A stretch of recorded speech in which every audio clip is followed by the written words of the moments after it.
shadows of valor. Blood trickled down Evelyn's dark fingers as military police surrounded her van. "Step away from the vehicle, ma'am," they ordered, hands hovering over their holsters.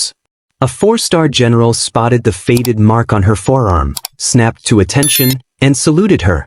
The July sun beat down mercilessly on Fort Benning, Georgia, as 62-year-old Evelyn Jackson wiped sweat from her brow. Her weathered fingers worked on the engine of her ancient military-modified van, a relic from another era.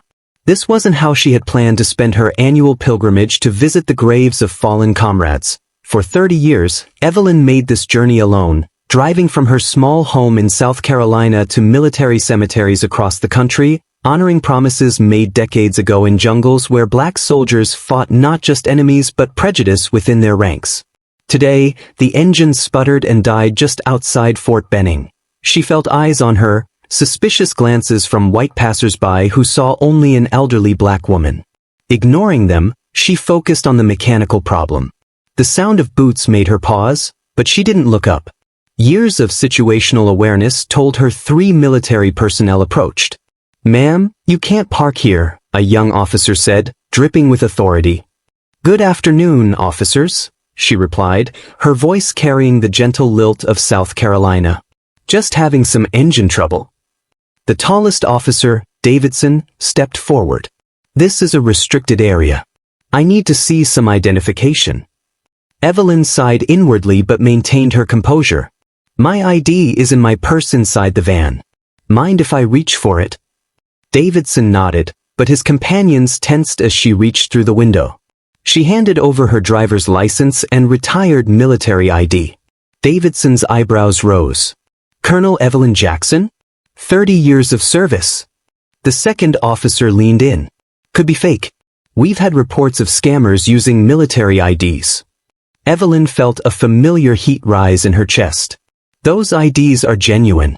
I retired as a colonel. I'm just passing through to pay respects." Davidson handed the IDs back reluctantly. "What's your business at Fort Benning?" The third officer began circling her van, examining it with exaggerated scrutiny. "That's a lot of modifications for a civilian vehicle." Evelyn felt transported back to countless similar confrontations. She took a deep breath. "The van is military surplus. I purchased it legally at auction when I retired. All modifications were approved." Davidson's radio crackled to life. He stepped away to respond, but when he returned, his demeanor had hardened. "We're going to need you to step away from the vehicle. Backup is on the way." Evelyn stood her ground, projecting the authority that had commanded respect in war zones. "I am a retired colonel with proper identification. I have every right to repair my vehicle." Davidson's face flushed. "Ma'am, I won't ask again. Step away from the vehicle now." As additional vehicles arrived, Evelyn knew escalation or intervention was imminent. 2 military vehicles pulled up, revealing Major General William Thomas. He approached with measured steps, his face an unreadable mask of military stoicism. "What seems to be the problem here, officers?" he asked. Davidson stood at attention. "Sir, we're investigating a suspicious vehicle and individual near the secure area. The subject claims to be a retired colonel, but we have concerns." Thomas nodded, scanning the scene until his gaze landed on Evelyn. His eyes dropped to her exposed forearm, where the partial tattoo was visible. Recognition flickered across his face. "Ma'am," he said softly, "would you mind showing me your full tattoo?" Evelyn straightened, sizing him up. After a moment, she rolled up her sleeve, revealing the full tattoo, a black panther with numbers and coordinates beneath it. "Shadow Legion," Thomas whispered. "Operation Black Storm, Cambodia, 1972. Evelyn's eyes widened. "You know about Black Storm, General?" Thomas nodded. "Only rumors. Files redacted. 30 hostages rescued when 3 conventional teams failed." He paused, eyes returning to Evelyn's face. Mission commander was Lieutenant Evelyn Jackson. The MPs watched in confusion. Davidson stepped forward. "Sir, we need to complete our security protocol." Thomas interrupted. This woman is Colonel Evelyn Jackson, former commander of one of the most decorated covert units in American military history. He turned back to Evelyn. Colonel Jackson, it is an honor to meet you. Your operations in Southeast Asia are still studied at the highest levels of Special Forces training. The MPs stood in stunned silence as Thomas held his salute until Evelyn returned it. Davidson cleared his throat. Sir, we still need to follow protocol. Thomas interrupted again. Officers, you are dismissed. I'll take full responsibility for Colonel Jackson from here. The MPs exchanged uncertain glances but complied. Thomas turned to Evelyn. Colonel, I apologize for the reception you've received. Please allow us to assist with your vehicle repairs. Evelyn regarded him with caution. That's generous, General, but unnecessary. I've handled worse than a faulty connection. Thomas lowered his voice. Colonel Jackson, there are people on this base who would consider it an honor to meet you. Perhaps it's time some truths came to light.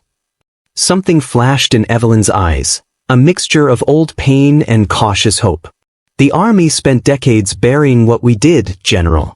Why would they allow those truths to surface now? Because I'm not asking permission, Colonel. I'm offering an invitation, he said, gesturing toward the base. Come as my personal guest. Let us repair your van, and perhaps we can begin to repair other things as well. As Thomas's aide arranged for Evelyn's van to be towed, neither of them noticed the senior MP in a vehicle parked, watching intently. Yes, sir, Davidson said quietly. She has the tattoo just like you described. General Thomas recognized it immediately. Yes, sir. I understand. Complete discretion. He ended the call, watching as Evelyn climbed into Thomas's vehicle. For the first time since the confrontation began, uncertainty rather than suspicion showed on the young officer's face as he witnessed the respect Thomas showed to Evelyn. General Thomas's staff car passed through security checkpoints with ease.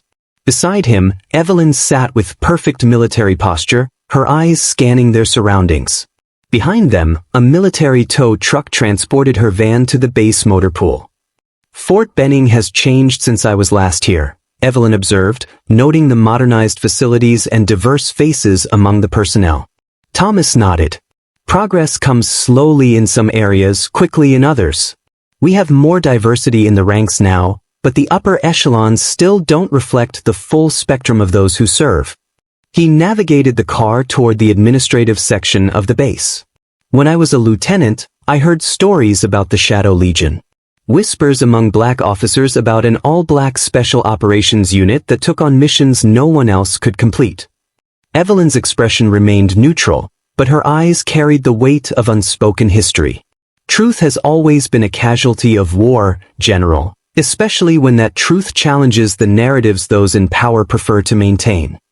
They approached a large office with Colonel James Reynolds, base commander, etched on the door. Inside, Colonel Reynolds stood from behind his desk with obvious reluctance. Colonel, what brings you to Fort Benning? Before Evelyn could respond, Thomas interjected. Colonel Jackson's vehicle broke down near the main gate. I've authorized our motor pool to make repairs.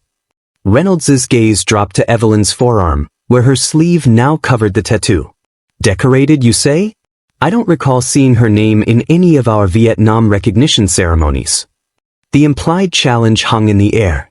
Evelyn met Reynolds's stare with the steady gaze of someone who had faced far more intimidating opponents. My unit's operations were classified, Colonel, as were our commendations. Reynolds leaned back against his desk, arms crossed. And which unit was that exactly? Thomas and Evelyn exchanged glances. Before either could respond, Reynolds continued, gesturing to a wall of photographs behind his desk. I've compiled quite a collection of Vietnam command staff photos. Perhaps you could point yourself out, Colonel Jackson? Evelyn approached the wall slowly, scanning the rows of photographs showing mostly white officers. Her attention fixed on one photograph in particular, a group of high-ranking officers surrounding a map table. In the background stood a white officer whose face triggered a flash of recognition that Evelyn quickly concealed. Your collection is impressive, Colonel Reynolds, she said evenly. But as I mentioned, my unit doesn't appear in official photographs. Reynolds's smile didn't reach his eyes. Or perhaps your tattoo is merely a souvenir rather than an authentic unit insignia. Thomas stepped forward, his patience visibly thinning. Colonel Reynolds, I've authorized temporary VIP quarters for Colonel Jackson while her vehicle is being repaired. I'd appreciate your cooperation in making her stay comfortable. Reynolds held Thomas's gaze for a moment before nodding curtly. Of course, General. He pressed an intercom button. Lieutenant Chin, report to my office immediately. Within moments, a young Asian American woman appeared, saluting sharply. Lieutenant Sarah Chin, reporting as ordered, sir. Reynolds gestured toward Evelyn. Lieutenant, this is Colonel Jackson, a retired officer visiting the base. Please escort her to VIP quarters and ensure her needs are met during her stay. The emphasis on escort made it clear Chin's role was as much surveillance as hospitality. Yes, sir, Chin replied, turning to Evelyn with a genuine smile. It's an honor to meet you, Colonel. Please follow me. As they prepared to leave, Reynolds called out, Oh, and General Thomas. The sex office called. They need you on a secure video conference in 20 minutes. Thomas frowned, checking his watch. That wasn't on my schedule. Reynolds shrugged. Apparently, it's urgent. Something about budget allocations for the new training facilities. Thomas reluctantly nodded. Colonel Jackson, I'll reconnect with you as soon as this call concludes. Lieutenant Chin will see to your comfort in the meantime. As Evelyn followed Chin from the office, she caught a glimpse of a folder on Reynolds's desk, partially visible beneath other papers. On its tab was a faded insignia that matched her tattoo, the Shadow Legion's Black Panther. Have you ever encountered a situation where your accomplishments were deliberately hidden or erased? If you believe what happened to Evelyn and her unit is still happening in various forms today, comment number 1. Or number 2 if you think our society has moved beyond such discrimination. Like and subscribe to follow Evelyn's journey as we uncover more of this hidden history. The VIP quarters assigned to Evelyn were comfortable but sparse. A bedroom, small sitting area, and private bathroom. After Lieutenant Chin departed, Evelyn carefully locked the door and conducted a sweep of the room, checking for surveillance devices. Satisfied, she removed a weathered leather wallet and extracted several faded photographs carefully preserved in plastic sleeves. She laid them on the small desk by the window, 30 black men and women in unmarked combat fatigues standing before helicopters. Their faces were young, but their eyes held the hardened gaze of veterans. Evelyn traced a finger over each face, murmuring names that no official record acknowledged. A knock at the door interrupted her reverie. Evelyn quickly returned the photos to her wallet before opening the door to find Lieutenant Chin holding a tray with coffee and sandwiches. I thought you might be hungry, Colonel, Chin said. The mess hall can be overwhelming. The young lieutenant set the tray down and hesitated. May I ask you something, Colonel? Evelyn nodded, taking a seat. General Thomas seemed to recognize something about you, something that made him override standard security protocols. That doesn't happen often. Evelyn studied Chin carefully. Have you ever heard of the Shadow Legion? Chin's eyes widened slightly. There are rumors among some of the older black NCOs, a secret unit during Vietnam that took on missions no one else could handle.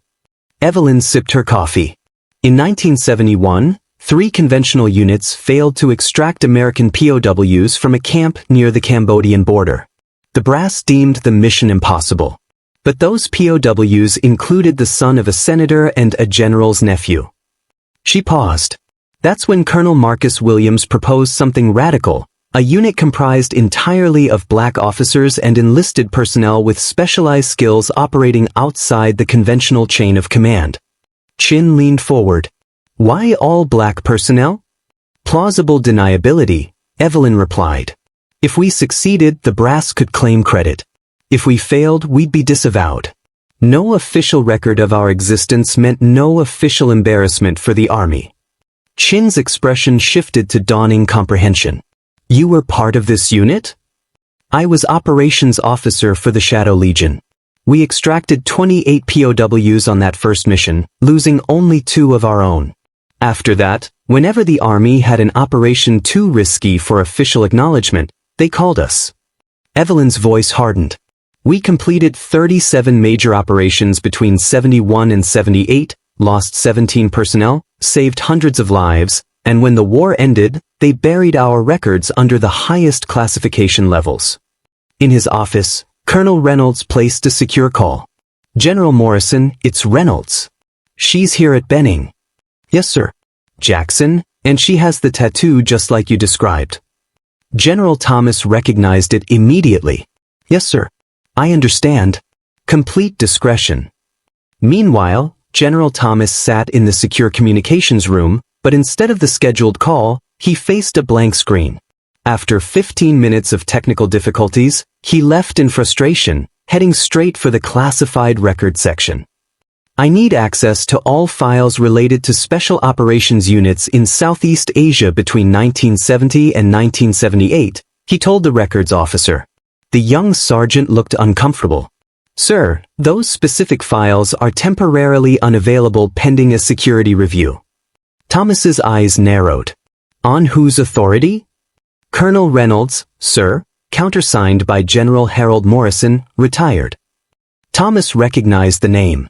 Morrison had been a major figure in Vietnam-era operations. Thomas left the records office, his suspicions growing. Lieutenant Chin had brought Evelyn to the memorial before dinner. Evelyn moved slowly among the monuments, searching through the Vietnam section. They're not here, she finally said, her voice tight with anger. 17 men and women gave their lives as part of Shadow Legion, and not one name appears on these memorials. Chin stepped closer. Colonel, what exactly happened to your unit after the war? Evelyn's gaze remained fixed on the memorial wall. We were disbanded in 78. No ceremony, no recognition, just individual reassignment orders. She turned to face Chin. We made a pact, the 30 of us.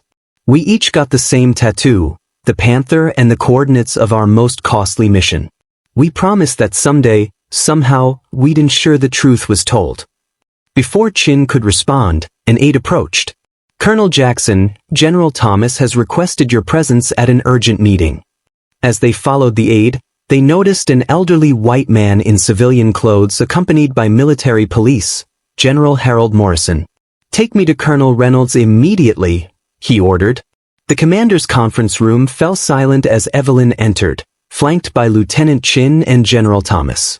Colonel Jackson, Morrison said, rising slowly. It's been a long time. Evelyn maintained her composure. 47 years, General Morrison. Not since the Shadow Legion was disbanded. Morrison gestured to an empty chair. Please join us. We have much to discuss. As Evelyn took her seat, Thomas positioned himself beside her. This meeting is now classified top secret, Reynolds announced. Nothing discussed leaves this room without General Morrison's explicit authorization. Morrison leaned forward. Colonel Jackson, your presence at Fort Benning raises certain security concerns. The operations you participated in remain classified. Evelyn met his gaze. With all due respect, General, I'm a retired officer making a personal visit. I've breached no security protocols. Morrison's smile didn't reach his eyes. The tattoo on your arm represents a unit that officially never existed. Every time you display it, you risk compromising national security. Thomas intervened. Colonel Jackson's tattoo is a personal memento. Without context, its meaning is meaningless to outside observers. But context was provided, Reynolds interjected. By you, General Thomas, in front of military police officers without sufficient clearance. Morrison raised a hand to quiet Reynolds. What concerns me more is why Colonel Jackson chose to visit Fort Benning now, particularly when certain files related to Shadow Legion operations were scheduled for declassification review this month. Evelyn's expression revealed nothing, but her mind raced. I had no knowledge of any declassification review, General Morrison. My visit is personal. Morrison studied her face. Then perhaps you can explain why you carry photographs of Shadow Legion personnel, photographs that remain classified. Evelyn's eyes narrowed. You've searched my belongings? Standard security protocol for VIP quarters, Colonel, Reynolds said. Without a warrant or my consent. Evelyn countered, Those photographs are my personal property, showing my friends and colleagues. Thomas's expression darkened. Colonel Reynolds, I authorized Colonel Jackson's stay as my personal guest. Under what authority did you order a search of her quarters? Morrison interjected. Under my authority, General Thomas. I retained special security oversight regarding all Shadow Legion matters. Evelyn leaned forward. Operation Thunderbird. Perhaps we should discuss what really happened that day, General Morrison. Morrison's facade cracked. That operation remains classified. Any discussion classified to hide the truth, Evelyn interrupted. To hide that you abandoned 20 men and women of Shadow Legion in hostile territory after we completed our mission. The other officers exchanged uncomfortable glances as Morrison's face hardened. We made tactical decisions based on the intelligence available at the time. The extraction zone was never established, Evelyn countered. We lost 11 personnel fighting our way out, 11 black soldiers whose names never appeared on any memorial. Thomas looked between them. You deliberately abandoned them? The operation wasn't sanctioned by the Joint Chiefs, Morrison replied defensively. Evelyn responded. And yet similar operations conducted by white Special Forces units received recognition. Their names appear on memorials. The only difference was the color of their skin. Silence fell as the accusation hung in the air. Reynolds finally broke it, sliding a document across the table. Colonel Jackson, we need you to sign this updated non-disclosure agreement. Evelyn didn't touch it. I've maintained silence for 47 years. I will not sign away my right to seek justice for them. Morrison's expression hardened. This isn't a request, Colonel Jackson. Until this matter is resolved, you remain on base under protective custody. You mean detention? Thomas interjected. You have no active command authority to detain a retired officer without cause. Morrison turned to Thomas. Your sympathy for Colonel Jackson is admirable but misplaced.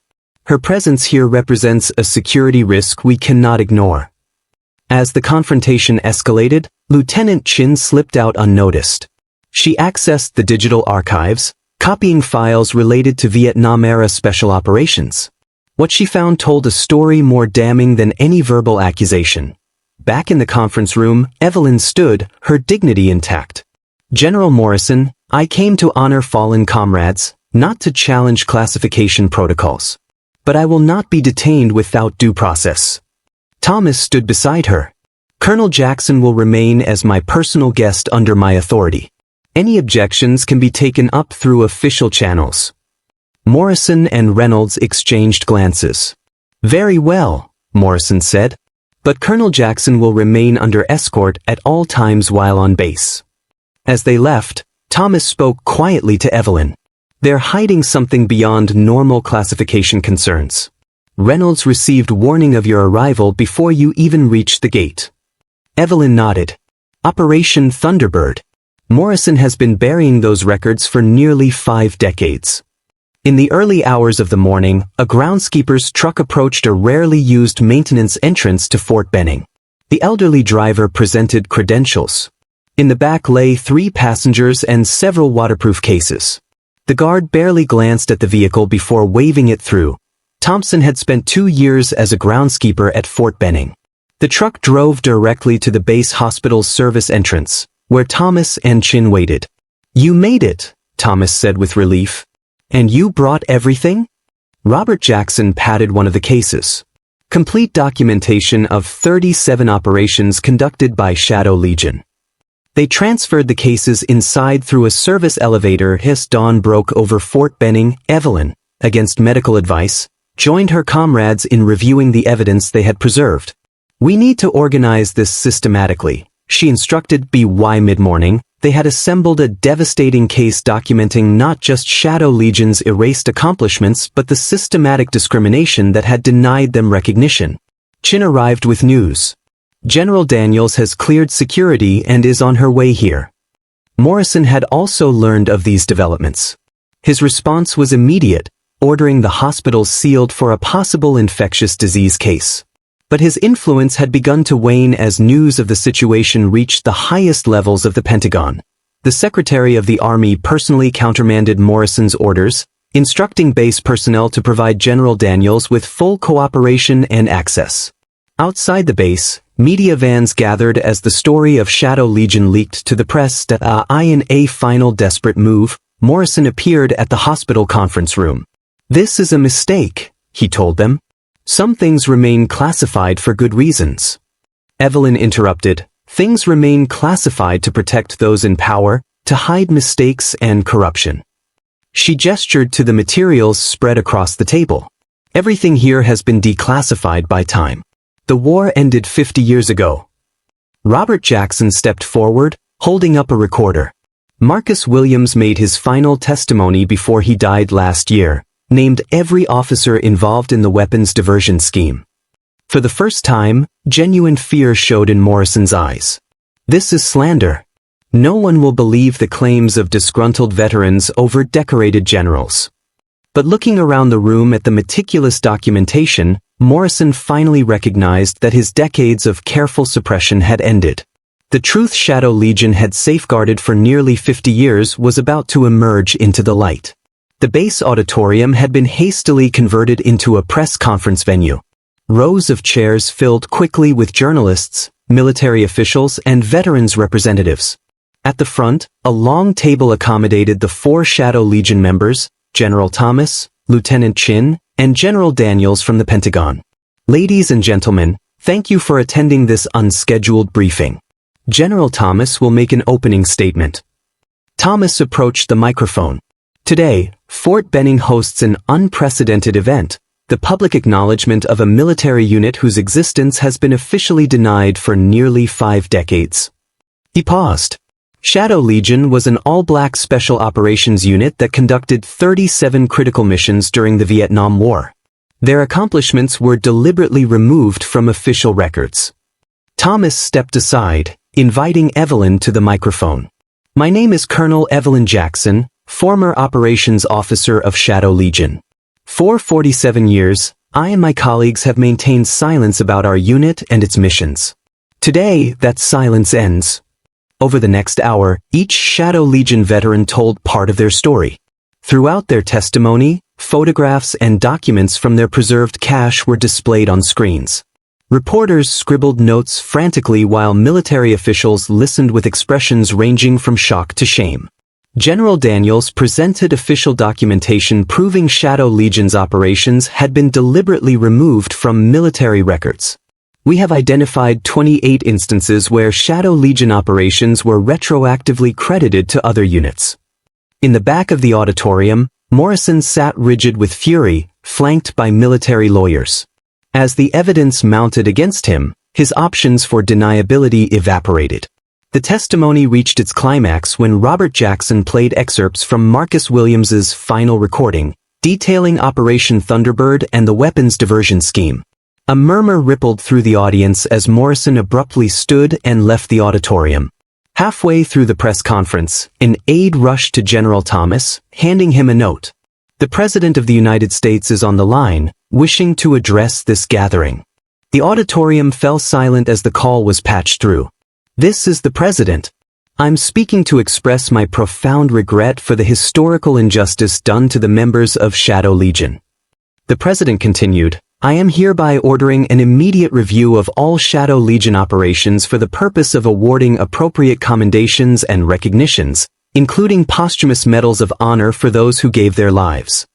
As the call ended, Evelyn returned to the microphone. Shadow Legion was formed because black soldiers were deemed expendable for missions too dangerous for white units. This recognition comes too late for 17 of our comrades who died in service. She looked down briefly.